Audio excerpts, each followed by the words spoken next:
straight into it. How do you find it today, Ben? Yeah, really good. There was a mess up with the drivers, so I arrived at like the last minute, but just in time to just jump on the decks and start playing.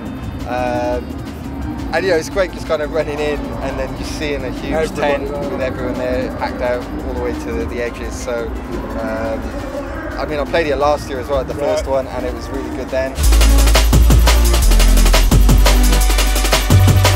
So tell us a bit about the set that you played today. Was it more of an eclectic set, or was it more I'm always eclectic because I like contrast, you know. So I try and, you know, take it up and down. But when you're playing at a big kind of festival event and people want to party and it's the summer, you've got to play kind of big tunes to bring people together. You know, there's a time and a place for playing more kind of minimal or deeper stuff.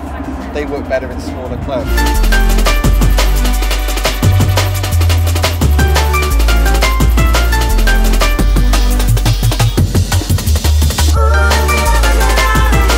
But tell us a bit about your production, because as people know, they know you from, you know, Racing Green and them sort of tracks from back then. So tell us what's been going on since then.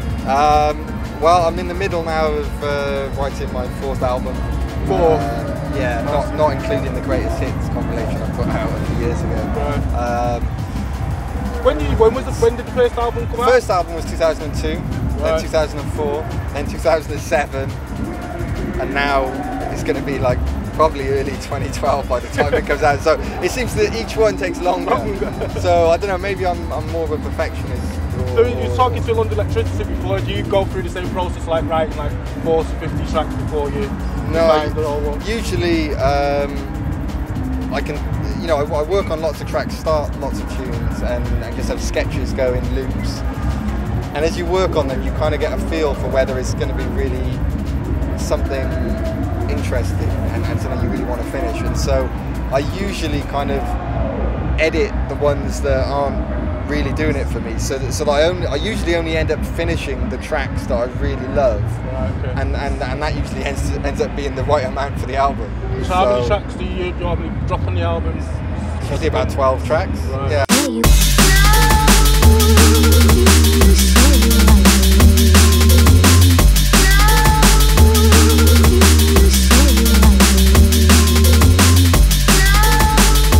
Tell us a bit about your production style and the process of you writing your own beats. And I don't know. I just try and keep it as simple as possible, you know, because the technology is just a means to an end for me. It's not the end in itself, and I think too many people get caught up in the technology.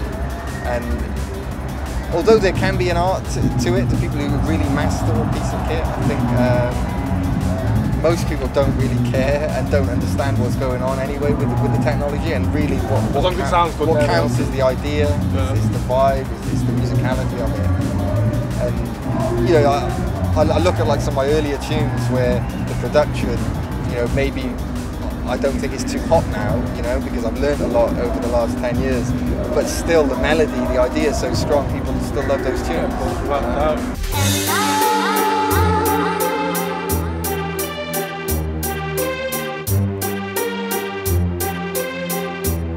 Up to the current times now, what can we expect from My Contrast? Have you got any 12 remixes, things like that? No remixes until after the album's done. Right, okay. And I'm just trying to finish this album now by the end of the summer. And I think it's the most personal album I've made, and it's very musical and maybe a bit deeper than the last album. But I think it'll surprise some people. There's some kind of non-drum and bass on there as well, but I think still in my own style.